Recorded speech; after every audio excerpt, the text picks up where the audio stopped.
Okay, so again, I'm David. Below me now is Nate, and to my left is Tony, but it's an entirely stochastic process, what order we are. And so we apparently do research together, and quite a bit of it, if the history of our publications is to be believed. So this is research that has a forward story and a backward story. Tony wants to tell the forward story. I think we should just go with the backward story and explain Nate's recent paper at KDD, because that seems more relevant in 2020 when... Our recent paper at KDD, David. Sorry, our recent paper. There's Nate's recent paper because when there are multiple authors involved, there tends to be a lead author, and in this case, that was definitely Nate. So yes, our recent paper, but really Nate's. Well, who's paying the registration? I guess that's the key question. Oh yeah, did you get that sorted out? Nate certainly has recorded all the videos and slides and so forth, apart from anything else.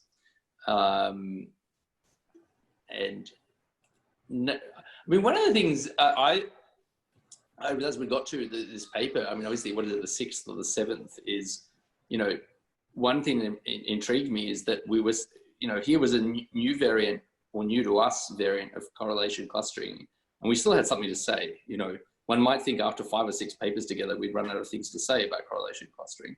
And possibly we're feeling that a little bit right now after that 7th paper or whatever. I can't count. But I was really, you know, intrigued that there was something still to say. That's one thing. The other thing was that, you know, I mean, I've been working with you for a few years. It's hard for me to remember what, you know, how good Nate was with writing up experiments back then. But it's got to the point where I'll say, oh, we say to Nate, oh, what about changing this diagram to do this, and sort of like, bang, like it's just done. Like Nate has sort of become this kind of like expert machine at just producing these intelligible and meaningful plots and pictures and things like that. Phenomenal. Took some practice and some guidance, but we're getting there. Just in case you're watching this video and are wondering why Tony and I might be commenting on this, so ostensibly Nate was our joint student, kind of. I mean, I think at some point Tony said he was de facto co-advisor on some form we filled out, wants to, you know, sell our joint research or something like this, which is definitely true. It might have helped my promotion. Yeah. But yes, advising is there's a formal role of advising, and then a lot of people have informal advisors too. And so certainly on all of those dimensions, Tony and I have been chatting with Nate for a long time. But yeah, I don't know. I mean, I would have said it in a stronger way, Tony, which is that you know, there's very little work for us to do. Or rather, I would say that in a different way, which is that we can, oftentimes when you're working on papers, sometimes you get to focus on sort of big picture issues, and sometimes you're focused on the weeds on little picture things. And so Nate has certainly given us liberty to focus on the big picture issues. Well, Absolutely. It's worked out. If you think by the time we write our 6th or 7th paper on correlation clustering, we'd have a system down. So it seems to certainly be the case in this particular. Does that mean it's time to? Does that mean it's time to apply that system to a different context? I don't know. We maybe that's for another conversation. And somebody could even count the number of papers we have, which is kind of funny. But Nate, tell us about. I mean, what did you find easy or hard about the KDD one, the newest paper? With the newest paper. So there was sort of a template a lot of our previous papers fell into. Well, a template that sort of works for getting an idea going for a lot of papers, which is you first of all have some key idea, like let's apply something that we've done for simple graphs to hypergraphs or bipartite graphs. Then there's a question of, well, can you say anything algorithmically interesting about that? And once you have something interesting algorithmically to say, do you have experiments? So this is very, very generic, right? But we had the approximation algorithms pretty much after our last paper, and they were just sitting around for a long time. So I think really what this KDD paper needed was just one more piece for a long time. And once I finally had time to sit down and work out what other piece we could add to the algorithms that we already had, then it all came together. And that one other piece was some work I started to do here at Cornell on hypergraph generalizations of lots of stuff that we've worked on before. So the paper's about bipartite clustering and hypergraph clustering. We kind of had the bipartite stuff about a year ago, started to toy around more with hypergraph stuff, and then it all just kind of came together. And I think I reached out to you both in January or February or something like that. But the hypergraph stuff was, or sorry, the bipartite stuff was interesting because that came from dub, right? Mm-hmm. Okay. Yep. So we were talking about paper number N-2, I think? I think so, yeah. All right, so N is the number of papers we had whenever we're talking right now. And I think it was, yes, it was 2 papers before then because we spent a lot of time talking to, I think it was Richard Peng about whether or not we should bother submitting that stuff to SOTA, and we decided not to.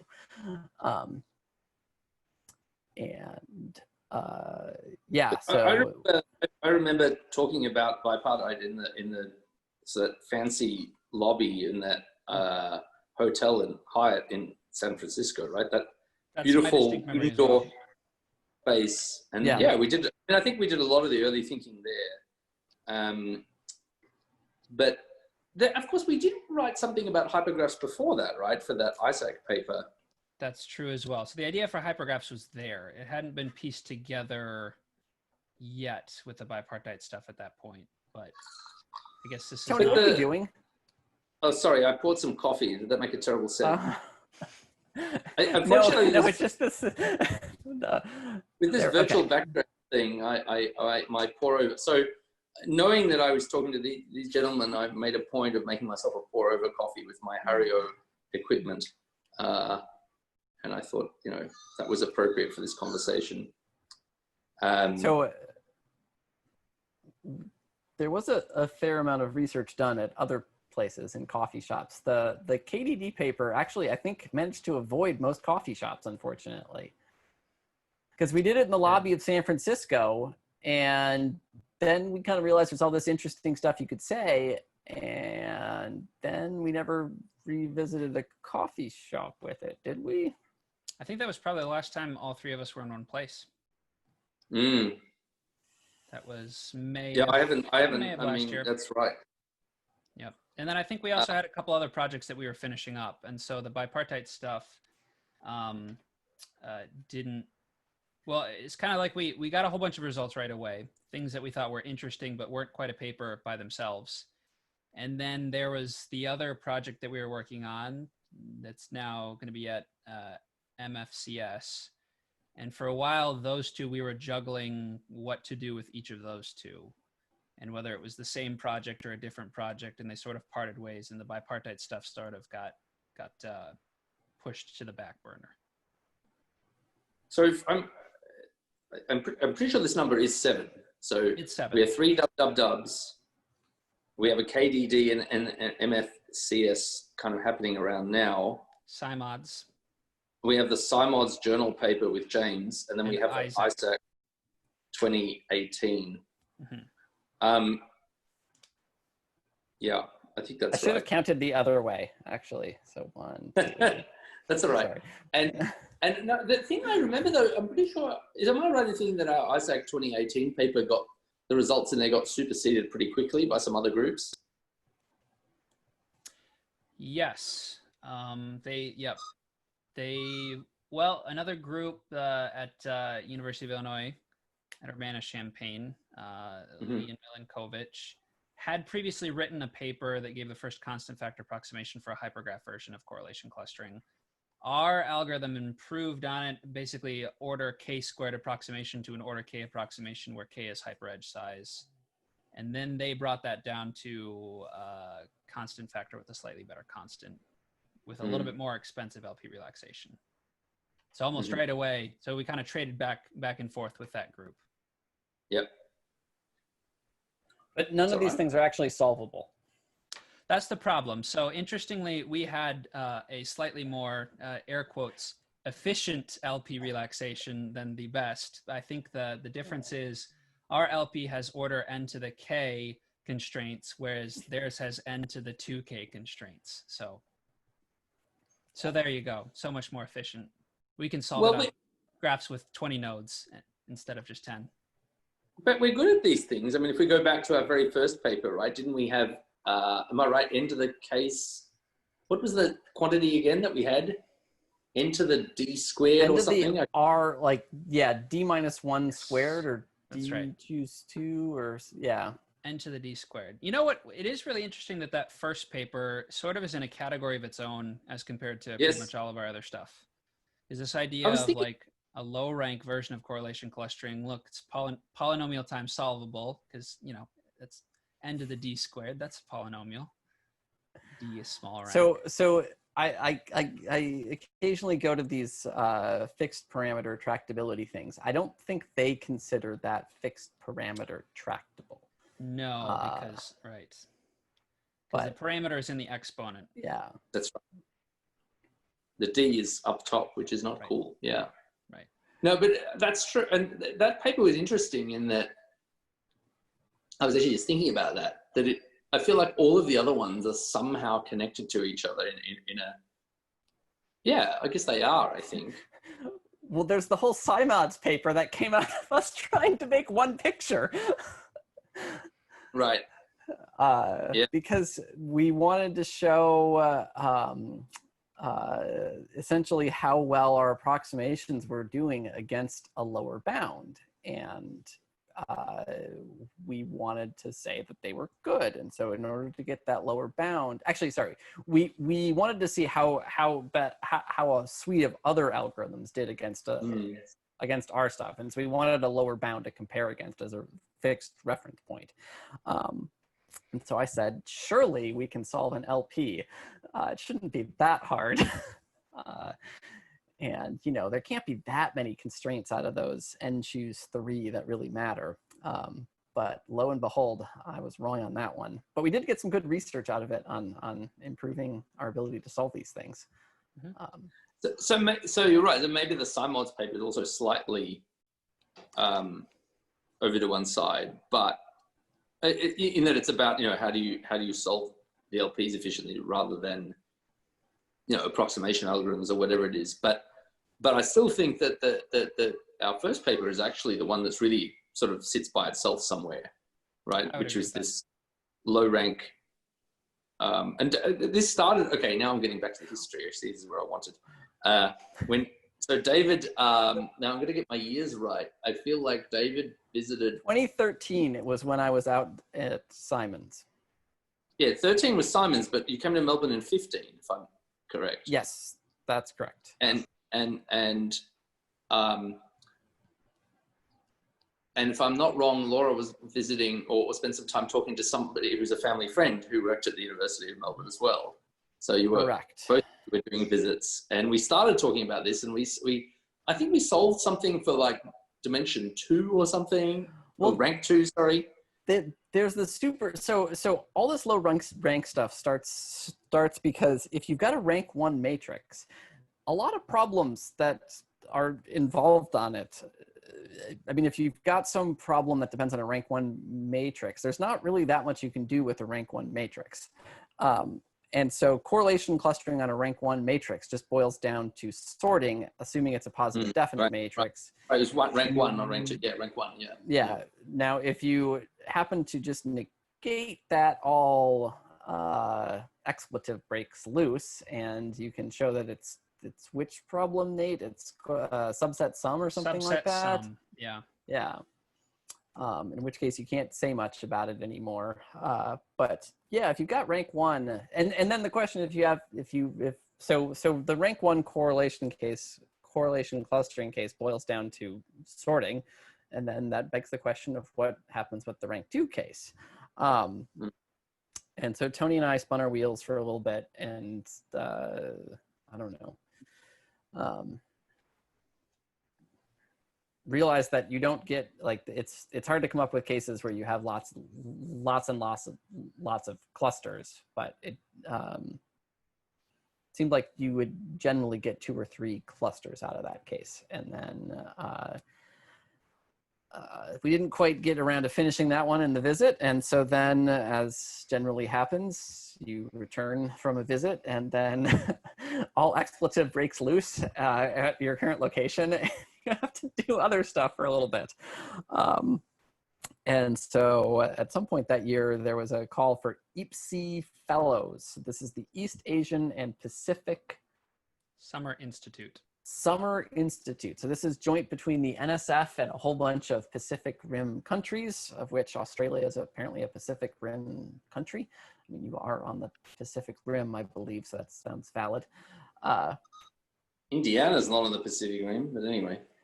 No, but the United States from is. the US to the Pacific Rim. Yeah, I understand that. This was the time when Nate hadn't been to California yet. That's true. My first visit to California was stopping in the airport on the way to Australia. Despite having grown up spending a lot of time on the other side of the world in pond. Europe, yeah. Yeah, so I sent out a note to people that I think are good, which is students I work with, and said, does anyone want to go to Australia for the summer? And Nate said, yeah, I think I might be interested in that. And so we sent in an application, and I think I had to write a letter for that. I probably have it somewhere. I should dig it out at some point to embarrass all of us. And then, yeah, so Nate was selected and then started working on it before he left, and I think had actually cracked the rank 2 case before you had left even. You had found it was in one of Newman's papers, wasn't it? We actually didn't even discover the relationship with Newman's paper until actually the end of my time in Australia. So actually, distinctly, this is one of the few times I remember solving a problem while like walking around the neighborhood. I was walking my dog around the neighborhood, and all of a sudden I had this idea. I thought, like, I bet if you sum up all the points in the cluster and then just deal with those points, this will give the answer. And that was the idea. I mean, clearly I hadn't worked it all out on the walk, but that one idea that hit me during the walk, I went back and worked it out that evening for the rank 2 case. And so again, just for people watching this, the rank 2 case is nice because you can actually draw a picture of it. So as opposed to a lot of things, I mean, if you can draw a picture, put things on a line, just everything gets so much easier. And then once you have the rank 2 case, you say, well, what happens with rank 3? And it just gets exponentially worse, exponentially quickly. I mean, I guess you can almost just sort of draw out the rank 2 case. So in the rank 2 case, you've got all the points in the grid, right? It's a rank 2, which is 2 dimensions. You've got all the points in the grid. And what you want to do is what Nate's insight that it's all the points that sum up means that essentially a cluster is going to be a contiguous piece of the grid. There's no case in which that would be suboptimal. And so you only have to find split points between clusters. And so a split point is basically just determined by an angle. And so you can just sweep through all the different choices for split points. And so if you've got n data points, there are roughly n choose 2 split points. Right? Is it n? No. Yeah, n choose 2 or n times n minus 1, or there's some symmetries that come into play to reduce things a little bit, but essentially you just sweep through all choices and evaluate all objectives based on that, and boom, you choose the minimum, and that's that one. Now you can imagine in 3 dimensions, all of a sudden you've got these like, they're not little cones anymore, they're, what would you call them? Well, they're still cones, but the cone structure gets a lot harder when you're moving up to higher dimensions. High dimension, yeah. So yeah, the cone is now determined by 3 points, not 2. It's actually, and it's even more than that potentially, which was our downfall at first, because in 2 dimensions, you can bound a cluster by 2 points, or by 2 points, a point here. And so we figured, move to the 3 case, there should just be 3 points, right? So then we just have to like take 3 points at a time, but it turns out there's a lot more space in 3 space, and so it was even more complicated than that. We had to do a whole bunch of separating planes hyperplanes. So I think we're doing a backwards, forwards, backwards, forwards, Well, backwards. We're hopping around here. I was just having a moment of nostalgia about that the fact that that one was sort of a bit sitting by itself. I mean, I See, but that's where I don't think it was sitting by itself. So you guys think it's sitting by itself, but how did we come up with paper number 2? We came up with paper number 2 trying to find interesting low rank cases for paper number 1. Okay, yes. I was going to say, yeah, just as you say that, I realize, but actually it wasn't, yes. And I think paper number 2, so it's sort of interesting because I was really excited. We got a double day paper, and at that stage we all went to Perth. Like you were both here for that, right? I think Nate spent a bit longer, but even David came through Melbourne, and we flew over kind of together, kind of separately. That was fun. Yes. So, and then I think at that point I would have thought, well, that was a successful collaboration just because we came up with one paper in a great venue. But in fact, when we were there that week, that's right, we started thinking about Lambda CC. And if you ask me what's my favorite paper, I'd still say the 18. 18. Well, Yeah. I mean, can't work out what I do the same thing. Like everything is something because at some point. Ridiculous. I don't do that because I was quite young then. So yeah, he was, but we're older, right?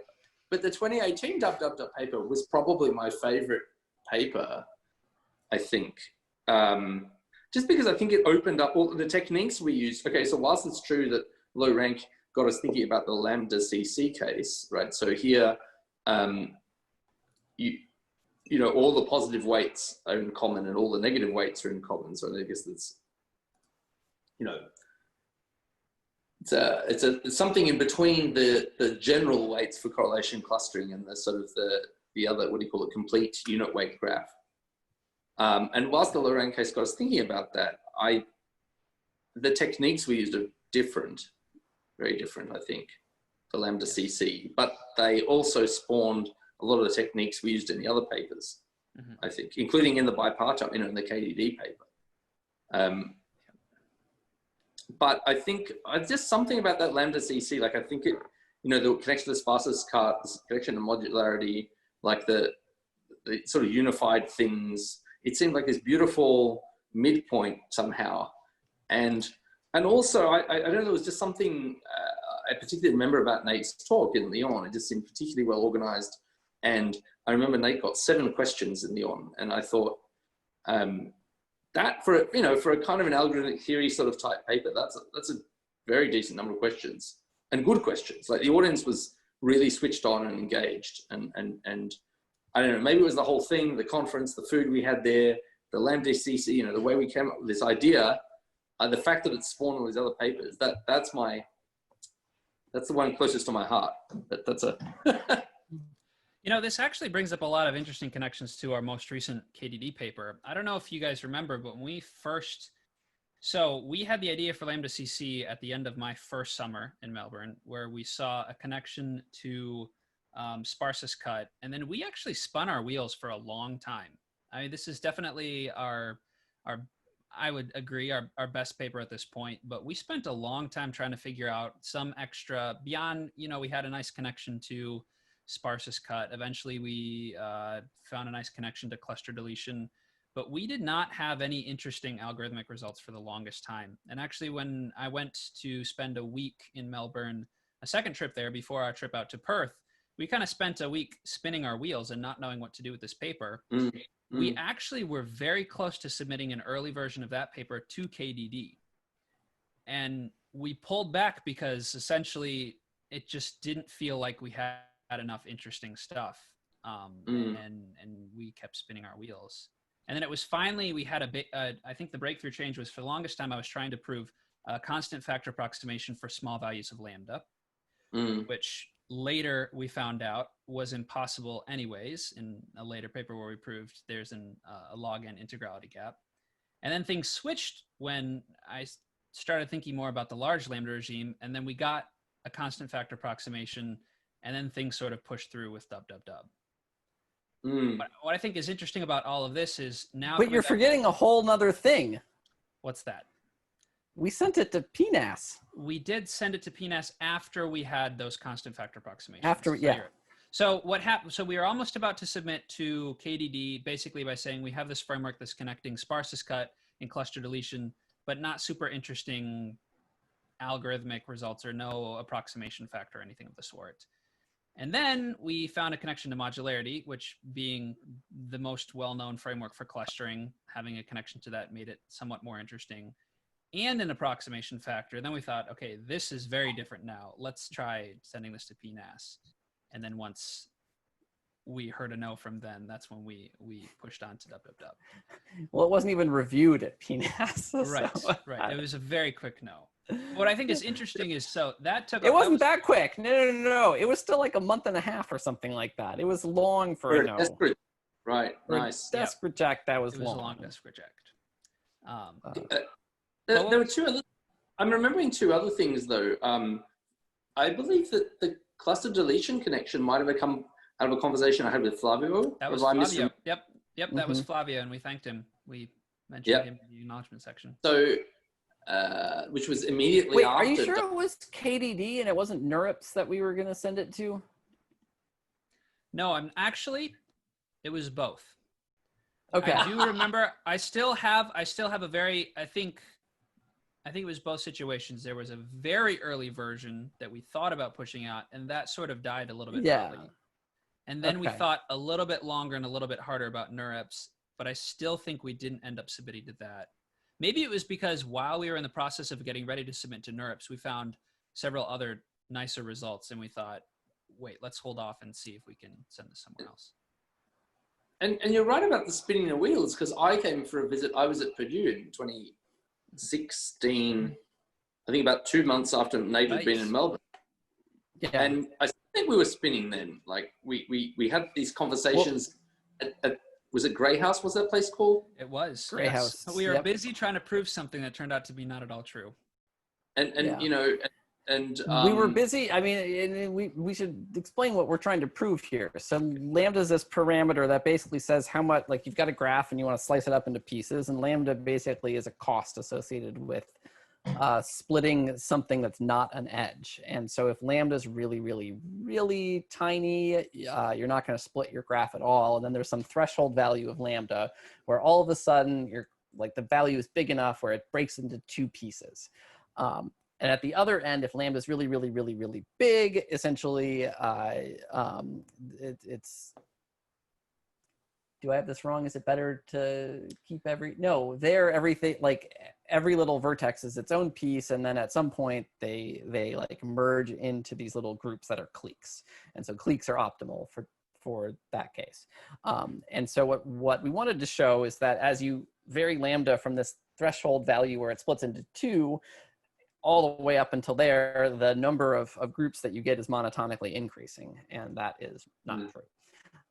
So whenever you try to prove something, you should spend a lot of time trying to show that what you are looking to do is wrong, because it saves a lot of time. Which is also true on the other hand, constant factor approximations for small values of lambda. On the other hand, it's useful to spin your wheels trying to do things, because you know, you might discover that if your data input has property P or something like that, then maybe you can do this, in which case then you can just add like, is property P reasonable or is it unreasonable of realistic data sets? In which case you get a slightly different flavor of results. But lots of spinning. Yeah, so we spun our wheels a long time for that one. But I think the other thing, when we thought there was this monotonic thing, you know, I had this idea, oh, now we've made a 3-cluster analog to sparsest cut. I mean, you know, not really, but sort of, you know, it would feel like, you know, a principled way of extending things like sparsest cut rather than just cutting multiple times. But we also tried a while to get like eigenvector approaches. I'm always big into eigenvector and spectral relaxation. So I think, was it, right. I feel like it was somewhere in Perth. We were on some roof of someone's hotel trying to... Looking at the cockroach graph. Yes. We were like sitting out on some pool or something like that. And maybe our hotel had a pool at one stage. I don't remember that actually.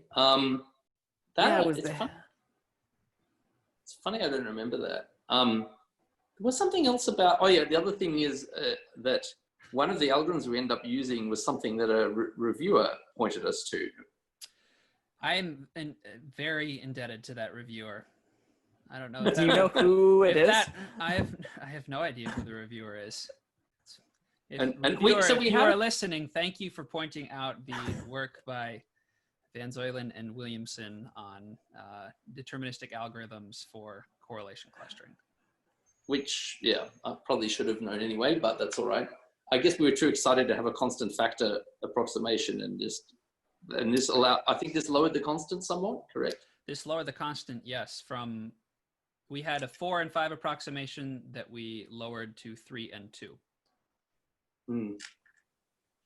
For different regimes, different values of lambda. 2 and 3, the way you said it. We had a 4 and a 5, and then we got a 2 and a 3. Yes, thank you. Yeah. Yes. Right.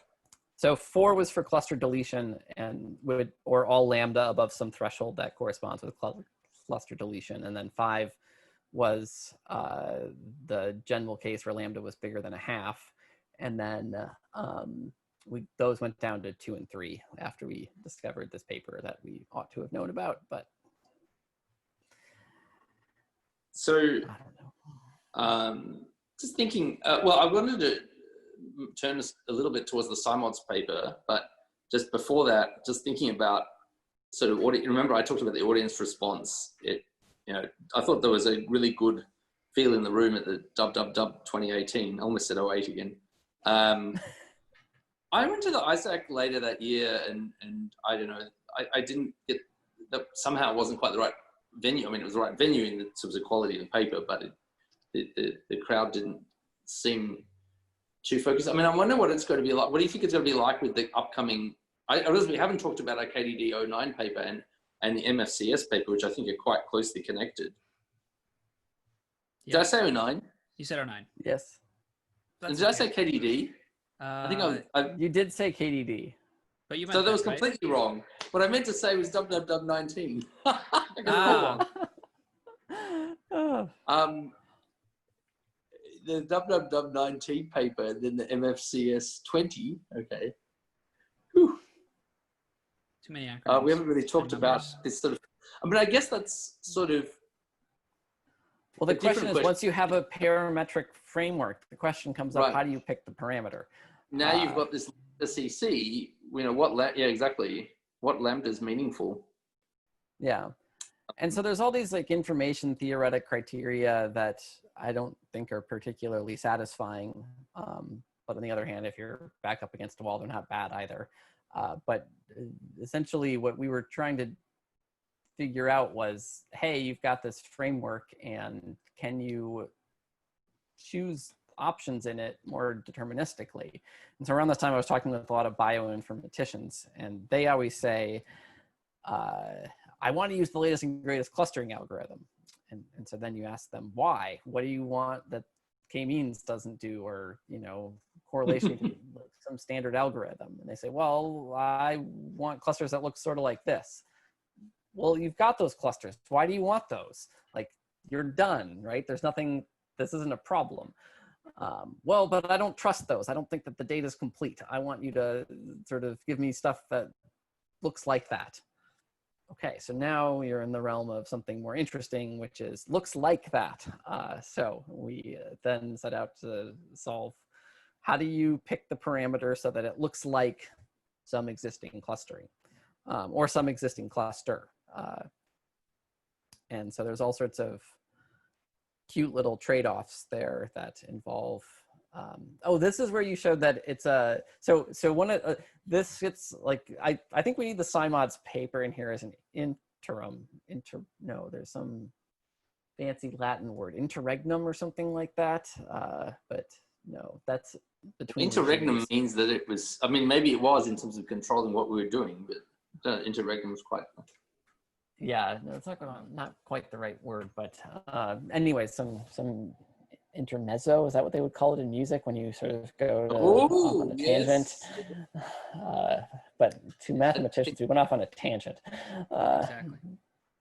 And the Oh. tangent in this case was we wanted those lower bounds so we could figure out how other algorithms worked on approximating these lambda CC things, or these objective functions at a variable lambda. And so when we did this, we had to come up with a new way of solving these things with boatloads of constraints. And so thankfully we found a paper that got us a lot of the way there, and then we were able to clean up all sorts of, I mean, when I say clean up, I mean, there was a tremendous amount of work that was involved here, but we were able to improve a number of the sort of ways of deploying this to deploy it with much more confidence and reliably. Still expensive, but it went from like intractably expensive to just, you know, your computer has to run for a week. Your multi-core computer has to run for a week, burning all cores, which is actually one of my pet peeves when people talk about high performance graph algorithms. They always look at these algorithms that, I mean, everyone wants to do the biggest stuff possible. So you've got a trillion node graph or something, and this is the most exciting thing. But if you're running a linear time algorithm, sorry, this is a big tangent, but trillion node algorithm with, sorry, linear time algorithm on a trillion node graph, there's just nothing you can do that doesn't just kick the crap out of the IO system. So all you're really testing is just how you're able to mask or deal with IO latency. And the nice thing about this particular case is we actually had something with a small graph that just takes a tremendous amount of time. So I think it's a much more interesting problem as far as future scaling is concerned. And I mean, there's all sorts of stuff in bio that's, you know, 100,000 nodes. That's just not, it's not trillions. But on the other hand, if we could say better things about it, I think that there's all sorts of interesting stuff there. Anyway, suffice it to say, we did a ton of work on trying to solve these LPs that would arise for lambda CC relaxations and discover all sorts of new cute relationships with metric LPs and how they sort of map onto metric LPs, and then you can turn them into quadratic things and use Dijkstra's projection method, which is not Edgar Dijkstra. This is Richard Dijkstra, spelled with a Y, isn't it? differently. The Y. No, this one's with a Y, or the other one's with a Y? This one's with a Y. Richard Dijkstra. Okay. Dykstra. Who is it? Iowa? Do I remember that right? Or was it Iowa? That I don't remember. Let me, yes, University of Iowa, Department of Statistics and Actuarial Science. Yeah, he had something like the 50s, 60s, is that? I thought it was a little bit more recent than that, but it was a while back. 70s, 80s maybe, yeah. Don't ask me, I'll just say the noughties, so, you know.